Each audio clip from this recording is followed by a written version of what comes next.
Women empowerment లో ఆడవాళ్ళకి ప్రతి ఒక్కరికి ఒక గుర్తింపు ఉండాలి. మనం ఇల్లు వంట అనేది కాదండి, మనకంటూ ఒక రికగ్నేషన్ వస్తుంది, మనకంటూ ఒక ఇక్కడ ఫేమ్ ఉంటుంది, మంచి ఇన్కమ్ స్థాయి ఉంటుంది.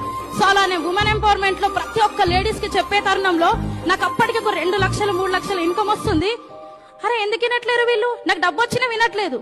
సో నేను ఇంకా నేర్చుకునేదాన్ని, అంటే నేను ఏదైనా నాలో ఏదైనా మిస్టేక్ ఉందా అని వాళ్ళు నో అన్నా సరే, నాకు ఇన్కమ్ వచ్చిన తరుణంలో నన్ను 72 మంది నో అన్నారు నాకు ఇన్కమ్ వచ్చిన. సో వాళ్ళ గురించి నేను పని చేయలేదు, నాలాగా లీడర్ గురించి నేను పనిచేస్తాను. సో మీరైనా సరే ఇక్కడికి వచ్చినాము ఎందుకు అంటే నా డ్రీమ్ సక్సెస్ అవ్వడానికి ఇక్కడికి వచ్చాము. సో డ్రీమ్ గురించి పని చేయండి. ఈ రోజు నా ఇంట్లో ఒకే రూమ్ లో నాకు అసలు ఫ్రిడ్జ్ అనేది తెలియదు, టీవీ అనేది తెలియదు, ఏది తెలియదు. కానీ ఈ రోజు దేవుడు నాకు అన్ని ఇచ్చాడు. ఈ రోజు నేను ఇల్లు తీసుకున్నాను, 1 కోటి రూపాయల ఇల్లు తీసుకున్నాను. పిల్లలకి ఈ రోజు ఇంటర్నేషనల్ స్కూల్లో చదివిపిస్తున్నాను.